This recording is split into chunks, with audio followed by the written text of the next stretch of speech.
Halo semuanya, selamat datang kembali di channel baru saya, di mana di sini saya akan membahas alur dari salah satu film adrenalin yang bakalan memacu jiwa-jiwa adrenalin kalian semua.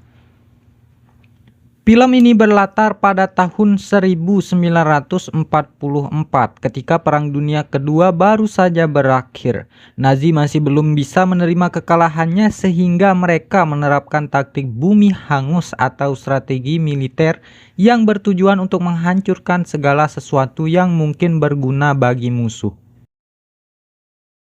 Di mana film ini berfokus pada seseorang yang memilih menghindari perang yang sedang berkecambuk. Dia bernama Atami Korpi, seorang pria tua penambang emas yang jika dilihat dari banyaknya bekas luka pada tubuhnya, jelas Atami memiliki masa lalu kelam dan bukanlah pria tua sembarangan. Dan inilah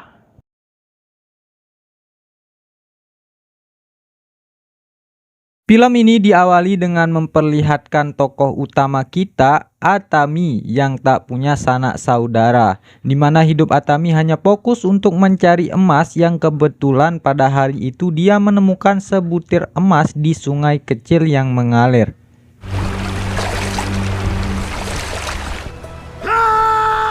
Di mana dia mencoba menelusuri sumber aliran sungai tersebut hingga dia melakukan beberapa penggalian dan berhasil menemukan bongkahan emas murni di dalam tanah.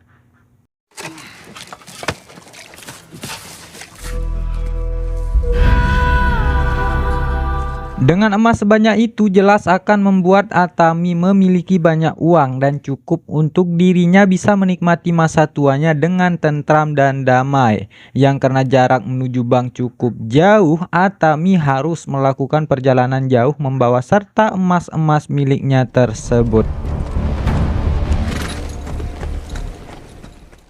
Di tengah perjalanan, Atami secara tak sengaja berpapasan dengan rombongan tentara Nazi yang dipimpin oleh seorang kapten bernama Bruno.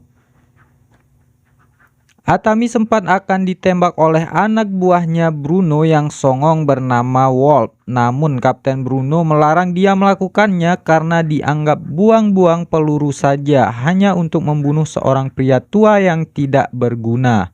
Dan di belakang sana memang masih ada 4 anak buahnya yang akan mencegat Atami melewati jalan ini. Dan benar saja, 4 tentara songong ini pun langsung mencegat Atami dengan menembaki anjingnya dengan sangat iseng sekali. Hingga akhirnya mereka semua pun tertawa puas saat menemukan banyak sekali emas di dalam tas yang dibawanya. Yang ketika Atami dipaksa merunduk dan akan ditembak mati, tiba-tiba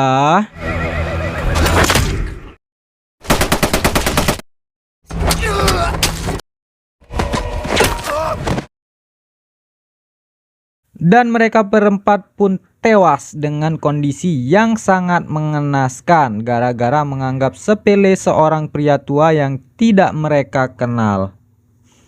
Kapten Bruno pun sangat amat dibuat terkejut saat melihat 4 anak buahnya sudah tak bernyawa. Tetapi dia menemukan sebongkahan emas yang sempat diambil oleh salah satu anak buahnya hingga Bruno memutuskan untuk putar arah demi merebut semua emas-emas tersebut.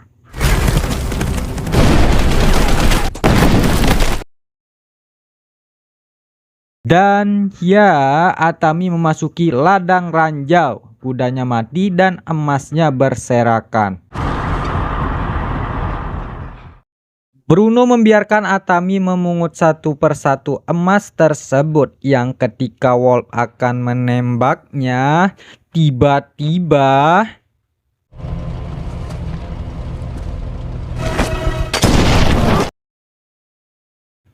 akibat ledakan ranjau barusan, pandangan pun tertutup oleh debu yang bertebaran. Bruno menyuruh satu anak buahnya untuk maju dengan perlahan, akan tetapi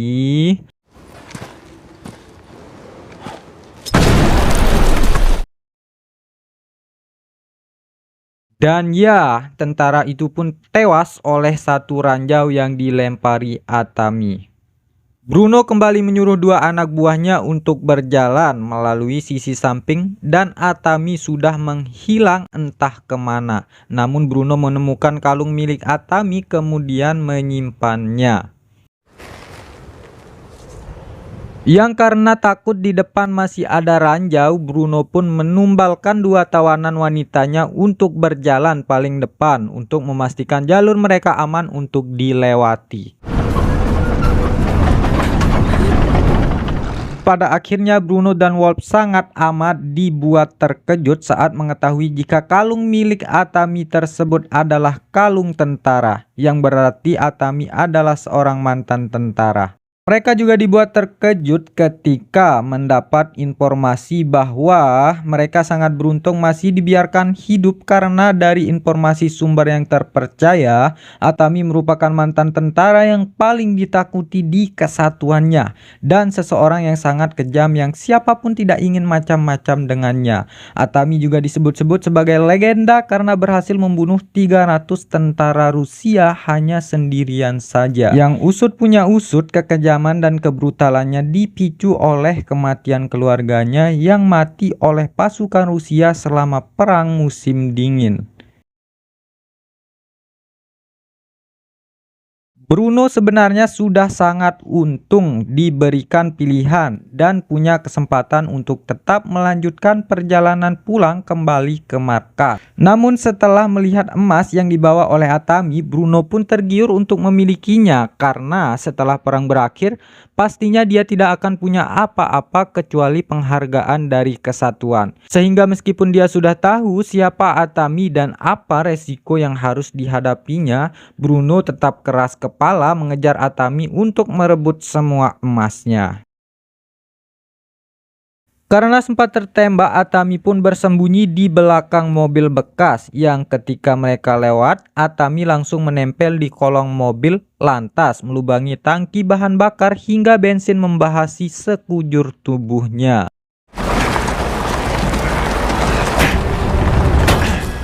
Di mana Atami melakukan sesuatu yang nekat dan tidak pernah terpikirkan ketika dia membakar dirinya sendiri supaya anjing-anjing pelacak tidak mengejar dan dirinya bisa langsung masuk ke dalam sungai. Perlu Anda ingat bahwa Atami hanyalah manusia biasa yang fokus dan bertekad kuat, di mana semua keberuntungannya berasal dari keinginan untuk bertahan hidup dan menolak untuk mati. Bruno mengirim 3 anak buahnya untuk menangkap Atami di dalam air, namun ketiganya harus modar dengan sia-sia yang justru membuat Atami bisa menyeberang ke seberang sungai.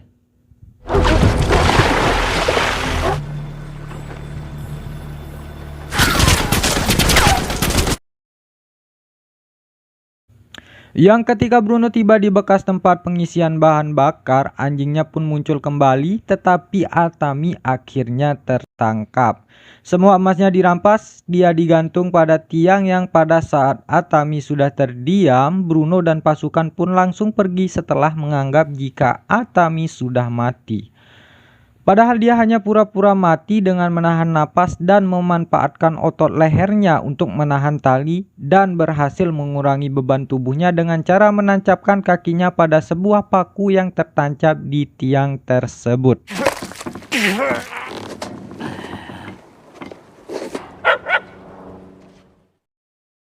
Berkat pesawat tempur yang terbang rendah, Atami pun tak sengaja terjatuh dan berhasil selamat dari maut yang ternyata pesawat tersebut dikendarai oleh 2 pilot Nazi yang kebetulan mendarat di sana sehingga Atami langsung menghabisi mereka berdua.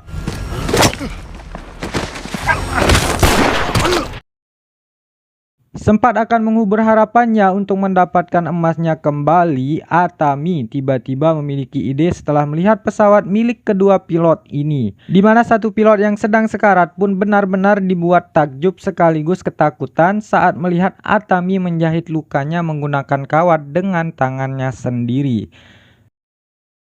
Beberapa jam berlalu, Bruno dan pasukan sudah hampir tiba di tempat tujuan. Namun perjalanan mereka tiba-tiba terhenti saat melihat seonggok pesawat tempur milik Nazi yang terdampar. Tepat di tengah jalan, sang pilot sudah mati dengan kondisi terikat tali. Namun yang membuat mereka semua tidak habis pikir adalah tali tersebut merupakan milik si Wolf yang dia gunakan untuk menggantung Atami. Sehingga bagaimana bisa tali tersebut tiba-tiba berada di sana. Merasa ada sesuatu yang salah, Bruno pun pindah ke dalam tank dan segera melanjutkan perjalanan. Di mana semua anak buah Bruno mulai merasa ketakutan setelah melihat fakta barusan. Apalagi mendengar cerita salah satu tawanan yang mengatakan bahwa cerita tentang Atami sang legenda yang kejam dan mengerikan bukan hanya isapan jempol belaka. We all know the story, where hundreds of Russians have died trying, are already dead. Setelah memberikan senjata api kepada para tawanan wanita, Atami pun segera beraksi untuk menghabisi satu persatu tentara Nazi yang benar-benar sudah panik. Di mana para tawanan wanita tersebut pun cukup kooperatif dengan ikut berkontribusi untuk menghabisi satu truk penuh pasukan Nazi yang sedang minum khamar. Bermodalkan kapak pertambangan, Atami memancing Bruno keluar dari dalam tank yang karena si Songong melakukan perlawanan, dia pun harus ikut ditarik keluar hingga membuat mereka berdua terjatuh.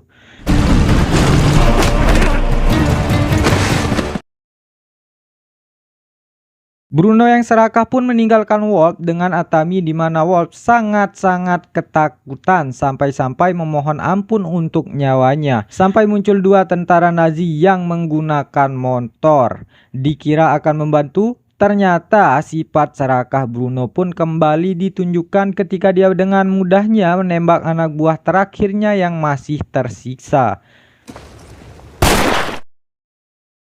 Yang karena tak ingin membuang waktu, dia dan sang pilot penjemput pun segera menyalakan pesawat untuk pergi dari tempat ini. Saat itulah muncul Atami menggunakan motor yang masih dengan hanya bermodalkan kapak pertambangan. Atami berhasil menempel dengan pesawat tanpa Bruno menyadari hal tersebut.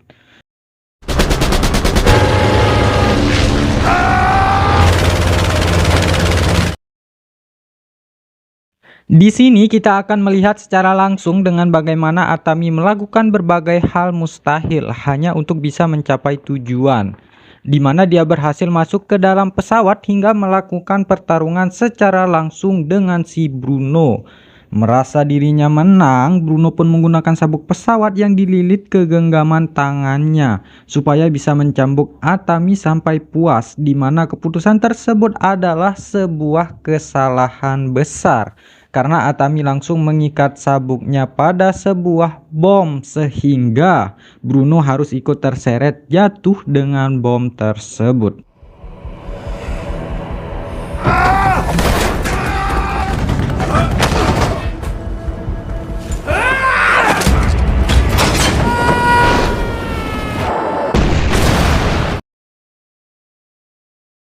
Dan lagi kita akan kembali dibuat gregetan, di mana Atami seharusnya tidak memiliki kesempatan untuk selamat karena pesawat sementara lagi akan jatuh akibat sang pilot yang sudah mati tertembak tadi.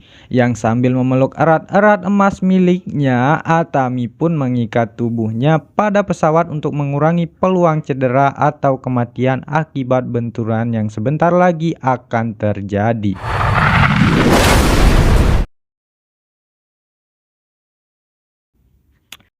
Seperti yang sudah bisa Anda tebak, Atami dengan luar biasanya berhasil selamat dari kecelakaan pesawat yang jatuh dari ketinggian yang sungguh-sungguh di luar nalar.